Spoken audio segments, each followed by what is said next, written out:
Olá, eu sou o professor Diogo Comba, o Diogão da redação de Português e Literatura também. É assim que você me encontra nas redes sociais. Professor Diogo Comba. Peço para que você se inscreva no canal, deixe o seu like e ative o sininho. E hoje vamos continuar aqui com a segunda parte do resumo da palestra feita na UERJ sobre o livro Anos de Chumbo e Outros Contos, que vai cair todos os contos, já estou te adiantando isso, no segundo exame de qualificação para o vestibular 2024. A primeira parte da palestra você já assistiu, o resumo, perdão, você já assistiu, né? Grande parte dessa primeira parte ele falou sobre o conto Para Clarice Lispector com Candura. Aí, de propósito, eu fiz esse corte lá no minuto 44:18 e vou aqui agora quando ele fala do conto Cida, né? Assim como no conto Para Clarice Lispector com Candura, o personagem principal não tem nome. Ele fala lá do nome da Maria Jansen, que é a mãe dele, que foi a professora de pintura da Clarice Lispector, que é inclusive o nome de uma pintora expressionista alemã. A Clarice Lispector tem nome, a Clarice Lispector existiu, obviamente, mas a gente não sabe o nome dele. Aí agora a gente vai lá para o conto Cida. A gente tem que lembrar uma coisa. Cida é nome de alguém? Na verdade, Cida é apelido. Tô até escrevendo aqui no meu rascunho, no meu resumo. Cida é apelido, perdão, que muitas vezes vem da palavra Aparecida. Minha avó era apelidada Cida, minha avó já falecida, mas o nome, na verdade, o nome dela era bem diferente, bem exótico, era Cerdalete, mas isso não vem ao caso agora. Para completar, aqui na vila tem alguém fazendo bagunça, mas vamos continuar. Olha só, a ausência de nomes dos personagens em outros contos. A gente vê isso no conto Meu Tio, que a gente não sabe o nome da narradora, não sabe o nome do tio, não sabe o nome dos pais dela. Até o carro a gente vê que tem lá o nome da marca e tal, né? Os bairros onde eles vão percorrer, mas a gente não sabe o nome deles. No segundo conto, O Passaporte, a gente só sabe que é um grande artista, mas a gente não sabe o nome da figura também. Ele fala o nome do aeroporto, fala para onde vai, mas a gente não sabe o nome dele. E o que te vê em Cida? Ela é uma mulher misteriosa, ela parece ser louca, ela mora num lugar real, um lugar existente. É lá no Leblon, né? Lá no bairro do Leblon, mas ela é uma figura bem diferente daquelas figuras do Leblon que a gente vê, por exemplo, em novelas do Manuel Carlos. Tem até uma novela do Manuel Carlos no ar agora. Ela é bem diferente de uma Helena do Manuel Carlos, digamos assim. Por vezes, ela é até elegante, educada, gentil, mas muitas vezes delirante. Ela fala, por exemplo, que ela tem um marido e o marido dela é da onde? É de um lugar chamado La Bosta, como se fosse um outro planeta. Num determinado momento, Cida está o quê? Cida está grávida. Grávida de quem? De Sasha. Não sei por que esse nome, curiosamente, o nome da filha da Xuxa, né? E o que acontece? A Sasha vai perpetuar essa mesma personagem, né? Vai, digamos assim, evocar, vai ali assumir praticamente essa personalidade da mãe. Aí aqui, lá durante a palestra da UERJ, o professor que comandou a palestra recomenda a leitura do conto A Terceira Margem do Rio, do Guimarães Rosa, para fazer uma leitura comparada, para você entender melhor o que tem nesse conto Cida aqui. E mais uma vez, né? Assim como em Meu Tio, cara, meu tio, quem é aquele tio, certo? Quem é aquela menina? O que a gente vê aqui? Quem é essa Cida? A história não escrita dessa mulher. Que a gente vai ver o quê? A gente vai ver uma série de vazios. A gente vai ver uma série de lacunas. Lacunas que a gente pode preencher. Por exemplo, tem um momento que ela fala o quê? Que ela foi abusada por aquele cara. A gente observa, né? O cara parece não dar tanta importância a ela. Mas ele vai, ele conversa com ela, certo? Ele sabe o nome ou o apelido dela. De vez em quando ele pergunta por ela. Tem um momento que ela fala que ela foi abusada por ele desde criança. Será que Sasha é, na verdade, filha dele? Aí ele meio que foge e tal. Mas anos depois, quando ele vê a Sasha, ele vai até a Sasha lá conversar com ela sobre quem? Sobre a mãe dela. Aí você vê, né? Pô, a Cida fala que o marido mora em outro planeta, ou seja, que o marido é bem distante, que é bem diferente dela.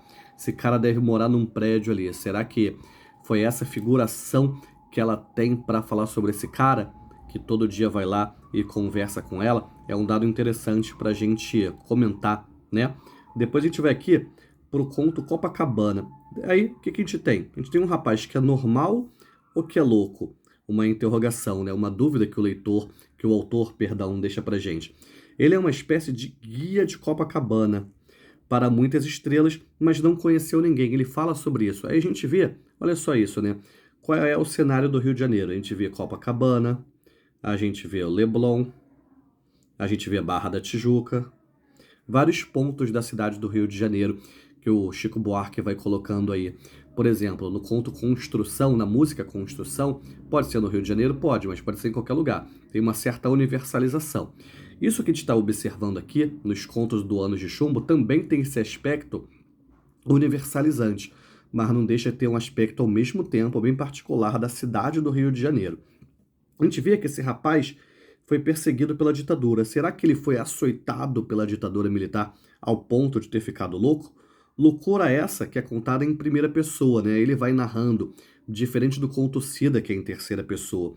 E a gente tem, mais uma vez, a sugestão de um delírio. Em vários momentos, né? A gente vai vendo a sugestão de um delírio. A gente vê a sugestão de um delírio em Copacabana, em Cida. A gente vê também lá em Para Clarice Lispector com Candora. Tá vendo?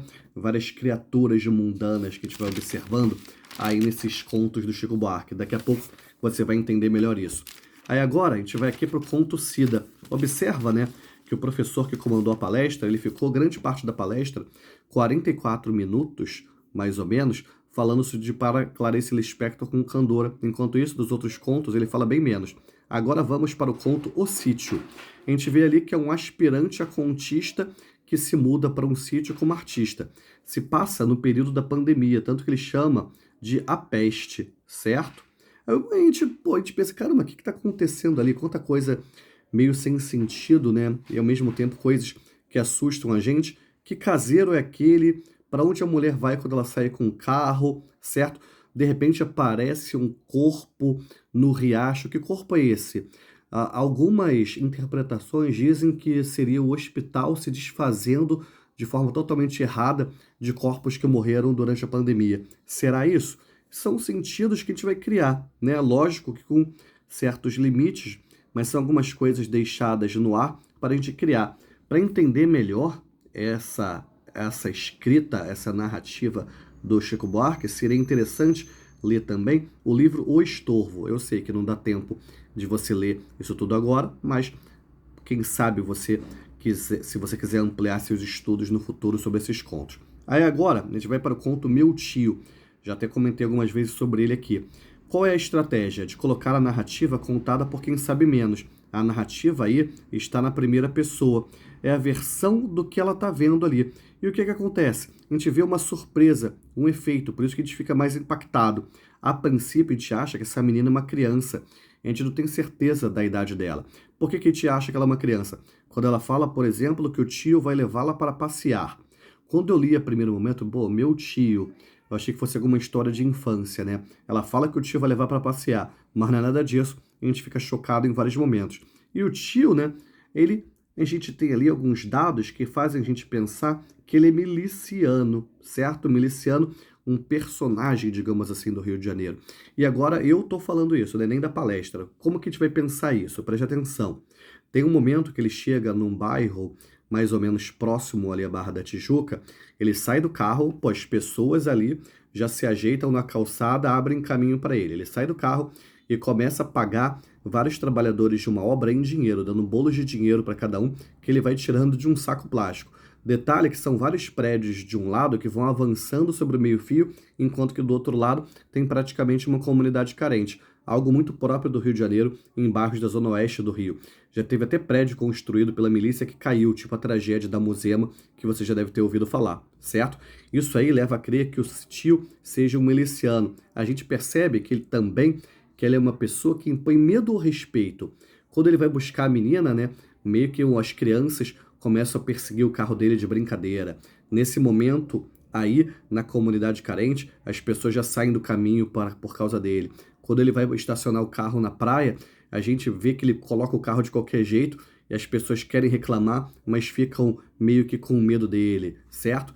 Isso aí tudo mostra como ele é uma pessoa temida, respeitada, uma mistura dos dois. Isso daí, mais uma vez, um recorte meu, algo que eu comentei lá com os alunos, certo? Tem um momento também, como a gente vê que ele é uma pessoa violenta, por exemplo, na discussão que ele tem no trânsito, certo? Que o motoqueiro chega a dar umas pancadas no carro dele, ele vai e empurra o motoqueiro no acostamento com o carro que é um Mitsubishi. Olha só isso, a gente sabe a marca do carro, né? O carro tem o nome, digamos assim, mas a gente não sabe o nome da menina. Depois ele vai até numa concessionária para pegar um carro igual. Ele manda a menina ir na farmácia comprar Viagra, tá vendo? Tem alguns nomes próprios, mas nenhum desses nomes próprios é o nome das pessoas envolvidas. Aí ele fala até o nome do motel onde ele leva a menina, que é um motel que realmente existe na Barra, certo? A gente vê que a Barra, por causa do motel, por causa da Estátua da Liberdade, que tem ali no shopping New York City Center, no Barra Shopping, e a gente nota que esse conto se passa praticamente final dos anos 90, início dos anos 2000. O New York City Center, se eu não me engano, foi inaugurado lá em 99, né, com a Estátua da Liberdade, que gerou uma polêmica danada na época. E olha só isso, uma espécie de prostituição que ele provoca, né, que ele obriga sobre aquela menina. Aí a gente nota, a família é o quê? É submissa, é dependente, é subordinada a ele. Assim como outras pessoas também parecem ser, né?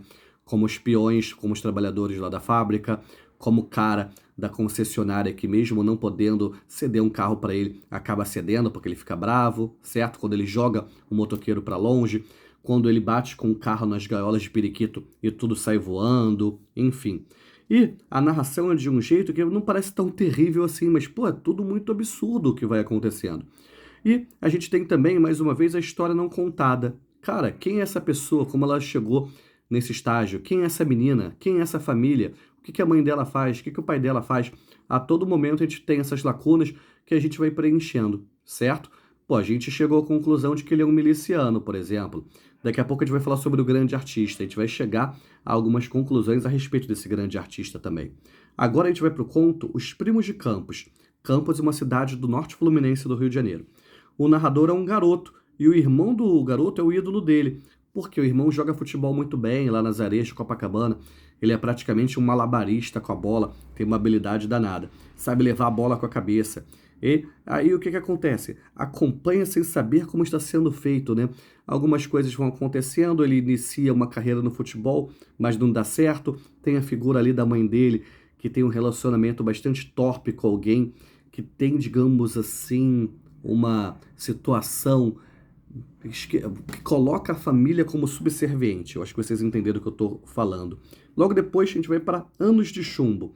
Aí a gente nota, vamos direto para o final de Anos de Chumbo, que é quando o garoto está brincando com os soldadinhos de chumbo, resolve brincar com o fogo e a casa acaba pegando fogo, mas a casa é cheia de grade, é porta blindada e os pais dele acabam ficando presos e morrendo lá dentro. Aí você percebe, aí você pensa, foi um acidente ou foi provocado aquilo que o menino fez, certo?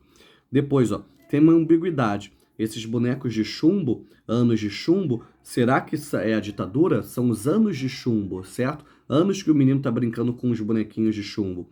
O livro não fala apenas daquele período, fala muito mais do que o presente. Quando você pega, quando compra lá o livro, eu achei, por exemplo, que fossem apenas contos sobre a ditadura militar, mas não. A gente percebe esse medo, essa repressão, essa tortura da ditadura militar, mesmo no tempo presente também, certo? O que a gente vê com isso? Que o título dá pistas falsas, o título do livro, apesar de ter algumas claras referências à ditadura, certo? A gente tem os anos de chumbo que são um presente. Olha só, os soldados vão incendiar o acampamento dos índios. Os pais morrem, o menino tranca a casa. O menino e a mãe são maltratados por esse pai, beleza? E a mãe é, inclusive, adúltera, ela trai o pai justamente com o superior dele. Olha só a página 165, narrando como se os soldados estivessem invadindo. O que acontece? Os pais que tinham se trancado naquela prisão com medo da violência, apesar de o cara ser um torturador, ser um membro da ditadura militar, certo? E o final é repentino, com os bombeiros presos no trânsito. Tipo assim, ué, acabou? Não vai nem chegar alguém para tentar salvá-los ali. Mais uma vez, né, essa estranheza é muito presente na obra. É tipo assim, o que está acontecendo? Esse aspecto meio nonsense que causa essa estranheza em alguns momentos, mas que causa humor em outros momentos também. Daqui a pouco a gente vai falar sobre isso, certo? Aí, ó, aqui até se recomenda que você leia o poema Autopsicografia. Tô até escrevendo aqui, Autopsicografia, do Fernando Pessoa, para você entender melhor alguns aspectos da narrativa.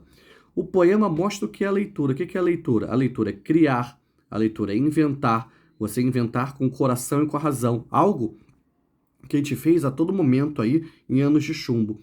Aí como que você deixa esse espaço para o leitor? É uma pergunta aqui bastante válida. E aqui, citação de Drummond, um livro de Drummond, A Vida Passada Limpo, onde ele coloca na orelha um poema. Olha só isso. Não me leias se buscas flamante, flamejante novidade, ou então um sopro de Camões, ou então alguma coisa antiga. Aquilo que revela e mais que segue oculto são notícias humanas, ou seja, são questões cotidianas mesmo, questões cotidianas. Não é uma epopeia de Camões, também não é algo inovador. É a humanidade que está na rua, por exemplo, beleza? O que faz um texto ser rico é não desperdiçar o tempo do leitor. Sempre falta algo ao poema. A poesia mais rica é um sinal de menos. Como assim um sinal de menos? Você vai ter que colocar o seu entendimento ali, você vai ter que colocar a sua visão de mundo ali. Você vai interpretar aquilo de um jeito que te toca também, beleza? E você vai respeitar o espaço do leitor na narrativa, não explicar demais, ou seja, deixar algumas coisas em aberto também. Aí agora vamos para o conto O Passaporte, o segundo conto, que se eu não me engano, a gente vai analisar aqui, ó, por último, beleza? É isso mesmo. Primeiramente, o grande artista, né? Que é uma espécie de antonomásia. Antonomásia ou perífrase, você conhece essa figura de linguagem? Poderia aparecer o termo antonomástico. Ou então poderia aparecer o termo perifrásico, ok? Perifrásico. Lembra disso. O que acontece? Pô, o grande artista vai ao banheiro, olha só que coisa corriqueira. Nunca vi no Machado de Assis falar num texto seu, fulano retirou-se para ir ao banheiro. Não sei se Machado de Assis falaria assim, né? Mas enfim, ele vai ao banheiro e é justamente por ir ao banheiro que começa toda a saga, todo o conflito dessa narrativa. Por quê? Um antifã, hoje em dia tem muito isso, né? Tem muita questão dos haters, digamos assim. Um antifã vai e joga o passaporte no lixo. O grande artista elege um suspeito. O grande artista, então, lá no final, quando já consegue resolver a parada toda, né? Até tem um recorte meu aí. O que a gente nota? É uma situação corriqueira. Riqueira. É uma situação cotidiana, certo? Aí ele vai, faz vários movimentos repetitivos, tem várias falas repetitivas que trazem humor à narrativa. É humor de constrangimento, é humor daquela coisa estranha. Tem, por exemplo, um conto chamado Passeio Noturno, do Rubem Fonseca, que tem uma série de ações bem repetitivas que te cansa, que te deixa irritado, que te bota bem no clima da narrativa, bem no clima do protagonista. Inclusive, nesse conto do Rubem Fonseca, a gente vê que o grande protagonista é o carro dele. Algo parecido a gente nota no conto Meu Tio, beleza? Aí vamos lá. Aí o grande artista, quando já tá lá bem instalado no avião, certo? Lembrando que quando ele chega ao avião, tem uma pessoa sentada no lugar dele, que meio que faz... que bufa, assim, quando ele vê ele chegar, certo? Aí muda de lugar, certo? Aí a gente pensa, pô, que pessoa era essa que sentou no lugar dele? Sentou no lugar dele, sabe por quê? Que sabia que ele não ia poder embarcar, porque estava sem passaporte. Como que sabia?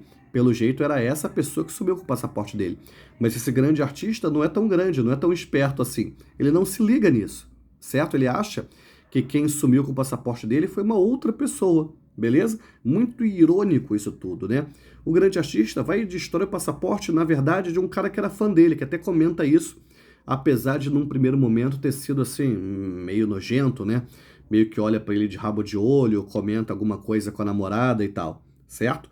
E esse grande artista, na verdade, é um leitor ruim, que ele não consegue perceber melhor essa situação, ok? E a gente pensa, cara, que grande artista é esse? Por que as pessoas agora o odeiam? Como que uma pessoa pelo jeito de um outro país o conhece? O que aconteceu depois de tudo? Beleza? A gente nota que uma série de outros dados que poderiam ser colocados aí. Esse livro é praticamente um livro dos últimos 50 anos do Brasil, né? Tem menções lá ao período da ditadura militar, 50 anos atrás. E, ao mesmo tempo, é um álbum de retratos de personagens anônimos. Lembra daquela novela... Qual é o nome da novela da Globo? Caramba, esqueci o nome da novela. Uma novela que tinha o Giovanni Prota, enfim. O Cacete Planeta até brincava. As fotos coloridas são de atores da Globo, as outras devem ser de figurantes. Senhora do Destino, certo? Enfim, né? São personagens anônimos, mas que ganham destaque. É o tio miliciano, é o grande artista, é a pessoa que mora lá na rua, no Leblon, certo? É um guia de Copacabana, é um casal meio aleatório que foi para um sítio, beleza? Uma série de questões aí. Ó, tem até uma pequenas criaturas, parece que é um termo utilizado pelo Rubem Fonseca, que a gente já comentou aqui. Agora, a gente vai lá para a parte de perguntas e maiores observações que fizeram no final da palestra. A questão do humor presente na narrativa, no conto O Passaporte, isso é muito claro. Mais uma vez, ó, o cotidiano do Rio de Janeiro, o cotidiano presente lá no conto Meu Tio, no conto O Passaporte, no conto da Cida também, certo? E a gente nota que o Chico Buarque é um compositor cronista dessa cidade do Rio de Janeiro. Até porque a gente já observava um aspecto narrativo forte nas músicas do Chico Buarque. Citei aqui Construção, poderia citar Caravanas, entre outras, né? Uma coisa bem interessante aqui, falando diretamente sobre a prova. Todos os contos vão cair na prova. Gustavo Bernardo, coordenador do vestibular da UERJ, disse isso. Também se comentou que é um livro carregado de ambiguidades, para a gente ver o próprio título. A gente tem a questão do medo, da repressão, da tortura. O filho do torturador, lá em Anos de Chumbo, eu entendia o que acontecia. A gente vê também, ó, a referência a movimentos neonazi em Os Primos de Campos, quando o garoto pergunta se o irmão dele ia para a rua à noite para bater em outras pessoas, né? Continuando aqui, ó, a perspectiva infantil no conto Meu Tio, quando a menina fala que vai para passear, é uma estratégia ficcional, como a gente já comentou, e a gente pensa, pô, ela tem noção daquilo tudo que está acontecendo, né? Daquele abuso que ela está sofrendo ali? Aí, uma comparação entre Meu Tio e Os Primos. O foco narrativo vai se alterando, a gente vai ficando impactado em vários momentos da narrativa, certo? Em Os Primos, a gente nota o foco narrativo se alterando porque o garoto começa a narrar no presente, mas recordando o passado, quando ele fala, lembro da minha primeira infância. E a ironia é muito grande aqui, ó, em O Passaporte, e lembrando, a leitura do mundo precede, ou seja, a leitura do mundo vem antes da leitura da escrita. Mais uma vez, dando destaque, né? Falando que o leitor, de certa forma, ele tem um grau de autoria quando ele dá o seu entendimento à obra. Beleza, pessoal? Então, ó, olha só, preste atenção. Aqui, nessa segunda parte do resumo, a gente falou dos outros contos presentes. Se você tiver alguma dúvida, deixa aí nos comentários. Para você provar para mim que você ficou até aqui, eu vou pedir para que você comente o nome de algum dos outros contos. Só não pode comentar o do Para Clarice Lispector com Candura. Então você vai comentar aí para mim uma das seguintes palavras: Cida, Copacabana, O Sítio, Meu Tio, Os Primos de Campos, O Passaporte ou Anos de Chumbo. Beleza? Lógico. Você vai comentar o título de um dos outros contos, né? Você entendeu. Eu falei palavras, mas estou me corrigindo aqui. Que a força e a inspiração estejam com vocês, sem dizer adeus jamais.